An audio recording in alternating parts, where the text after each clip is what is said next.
Hey, this is Danny Doyle. Normally I make videos on Fire Emblem and sometimes Pokemon and Paper Mario as well, but today I'm making a different kind of video. It's not about video games at all. I recently made a mistake, and so I released an apology video over it, and I got a lot of responses, some positive, some negative, and I wanted to talk about them, respond to the criticism on that video, as well as talk about issues that I have with the positive responses and the way that those were framed. This is going to be a much more introspective, navel-gazy video, talking about things like parasocial relationships and performative politics. If that's not the sort of thing you're interested in, go ahead and give this video a skip, and I will see you next time I do a breakdown of a Fire Emblem unit. I do want to be clear about something going in.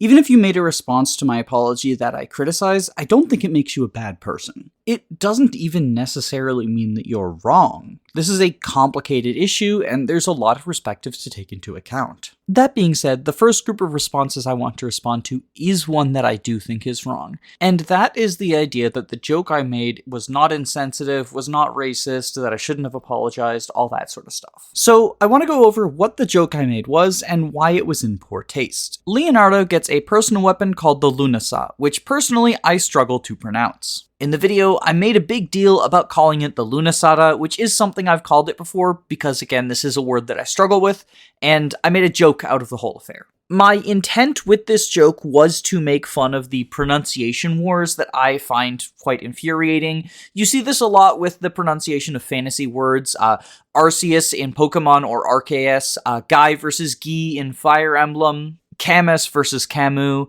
Basically, when there is a fantasy word and there's not a set pronunciation for it, but people still argue over the pronunciation. I'll be honest, I find this discourse a little bit annoying. It comes off as a bit of a smug actually, which is why I wanted to make fun of it. Unfortunately, the word that I chose to make this joke was one from an actual language, specifically Gaelic. And Gaelic is a language that has undergone a significant amount of language oppression over the years. Now, language oppression is not something I'm an expert in, so it's possible I get some of these details wrong. I've done research around it to the best of my ability, but if you know more than me, please correct me in the comments. I read all of them and try to respond to as many as I can. The basic idea is that language is very strongly tied to culture, and oftentimes when attempting to erase a culture, the first step is to erase that culture's language. This has happened in a lot of places throughout the world, but for our purposes, the one I want to highlight is the English did this to the peoples of Scotland, Ireland, and Wales. This came in many forms. Sometimes it was renaming places to have more English names, and sometimes it was quite literally physically beating children in schools if they used a non-English language. As a result of this, jokes about their language are a sore spot for some Gaelic people. It's important to bear in mind that minorities are not a monolith, and so not everyone is going to be bothered by this. But I do still think the joke was in poor taste, and feel that I owed an apology to those who were offended by it. If you weren't offended by it, either because you're not Gaelic, or because you're Gaelic and it's just not a sensitive subject for you, then that's also fine. The apology wasn't meant for you. A related criticism that I got a couple of times was either that because my joke was a mistake, or because it was relatively minor compared to some other more extreme racist things, that apologizing for it and making a big deal out of it minimizes the harm from more extreme stuff, such as the literal beating of children that I talked about, or using racial slurs, or any number of other more extreme things.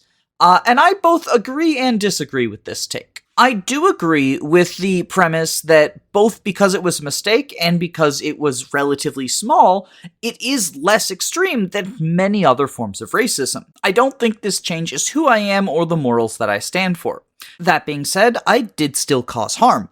It was unintentional and it could have been a lot worse, but that doesn't change the fact that it did hurt people. And I feel that if you hurt someone, then you owe them an apology. Now, to clarify, I'm not beating myself up about this. I'm not going to punish myself or dwell on it. However, I did feel the need, when people expressed that what I did hurt them, to address this and apologize for the hurt. My motto is generally apologize, move on, and try to do better in the future. This is a pretty good transition into issues that people had with the way the apology was presented. The two major criticisms were either that the apology came off as too self-flagellating or that it seemed like a performative apology. Looking at the first one, I can see how people would think that the apology is too self-flagellating. While I went in with the intent to simply apologize and move on, my voice definitely sounds much sadder than I actually am. The reason for this is I was and still am pretty sick. I didn't feel it was appropriate to put on the "Hi, it's Danny Doyle" enthusiastic voice,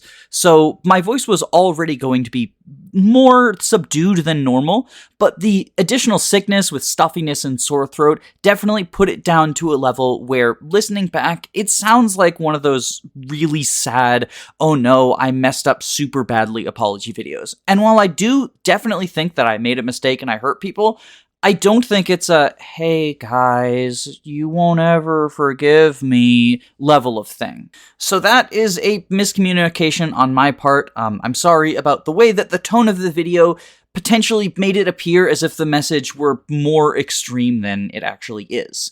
That's not me trying to minimize the harm done, but I also don't want to come off as if I've been dwelling on this for ages. I've been engaging with the comments because I do think that there is valid criticism to be had, and I think that it's an important conversation to have ongoing, but I haven't been dwelling on this mistake outside of that. Now, in terms of the apology coming off as performative, this is a tough one to talk about, because I generally dislike public apologies. I think that, to an extent, a public apology by necessity is performative. I mean, to be honest, anything that a public figure does publicly, and that includes YouTubers uploading YouTube videos, is performative to an extent.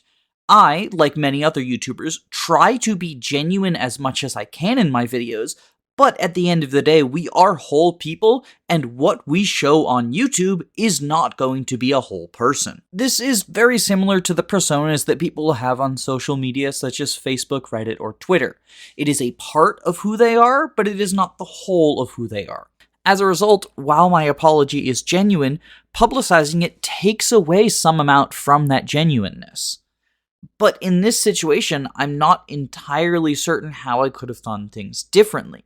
After all, the mistake that I caused was also public. The Leonardo video was a public video. It's part of my YouTube channel. It fits under that YouTube persona. And the joke that I made was in that video, and it caused harm to people publicly. There were commenters that were upset by it, and judging from comments on the apology video, there were also people who watched the video and were upset by the joke but didn't comment about it, instead only deeming it appropriate to express that they were hurt by the joke after I made the apology. So I end up in this weird situation where I don't like public apologies because of the inherent performative nature of them, but at the same time, in this particular instance, if the offense was public, then the apology is as well. After all, part of why I don't like public apologies is the question of who are you apologizing to. But in this case, I'm apologizing to my entire audience. Sure, not everyone in my audience was hurt by it, but I can't know who was and wasn't hurt, and so I do feel the need to address it to everyone who could have been. At the same time, it's impossible to ignore the ways in which this public apology benefited me. It's my third best performing video of the week. I didn't monetize it, but at the same time, a video performing well makes my other videos perform well, and thus indirectly financially benefits me. And that feels really icky to me. Sure, I had a couple of people unsubscribe because of the apology video because they were upset that I'm pandering to the wokes, whatever that means. But ultimately, I do think that the apology video benefited my channel. And as a result of that, the racist joke benefited my channel. After all, the apology video wouldn't have happened, or at the very least wouldn't have seemed sincere, if I hadn't made a racist joke in the Leonardo video. And boy, that is an uncomfortable feeling. Perhaps even more uncomfortable is the way in which people responded positively, because the overwhelming majority of responses I got on the apology video were positive ones. And while in some ways I appreciate that, because it means I've fostered a community that holds similar values to me, in other ways it made me uncomfortable, especially as many of the replies had a very parasocial aspect to them. As I said earlier, my intent was simply to apologize for harm done and then move on and do better in the future. However, a large number of the comments seemed intent on comforting me over the fact that I had made this mistake. In part, this is probably because, as I mentioned before, my sick voice made it sound like I was more upset than I actually was. But even factoring this in, it was really uncomfortable. I appreciate that the intent behind it was to be supportive, but I worry about how people would have reacted if I had talked about doing something more extreme wrong. Hey, real quick content warning. This portion of the video is going to start talking about sexual assault.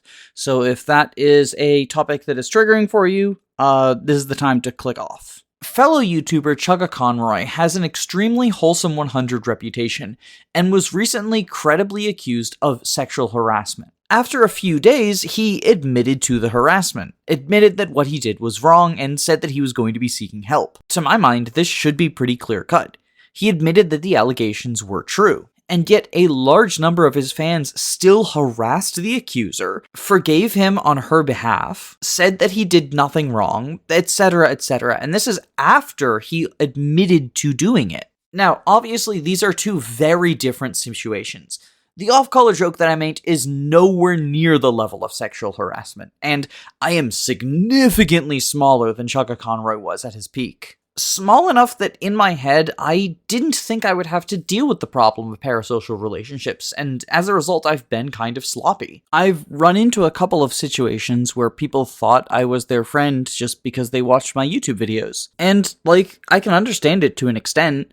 I want people to like me, and my personality is a big part of what draws people to my videos. I mean, it's certainly not the gameplay that's sloppy as hell. At the same time, liking my personality doesn't mean you have to approve of everything that I do, and it certainly doesn't mean that you can't criticize me when I make mistakes. I do really appreciate and value this community, but I want to make it clear that I'm not above criticism, and if I mess up and make a mistake, that's something that you should feel comfortable calling me out on. And when I apologize for making mistakes, I don't need to be comforted. Like at the start of the video, I want to emphasize, I don't think anyone who responded in either the positive or negative ways is a bad person.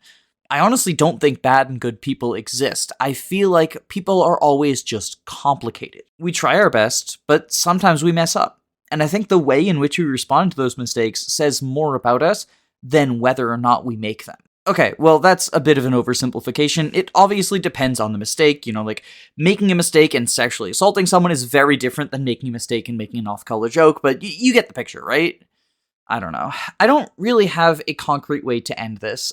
This isn't really a traditional video of mine, and this isn't a sign of the way things will be moving forward, but I had a lot of thoughts about the way the apology video was received, and I felt the need to go over them. This is the last video I'm going to make about the topic, so if you have any sort of responses or whatever, I'd be happy to chat about it in the comments, but otherwise, I think this is going to be the final note, the final word that I have regarding everything that happened. I hope everyone has a wonderful day, though. Bye-bye.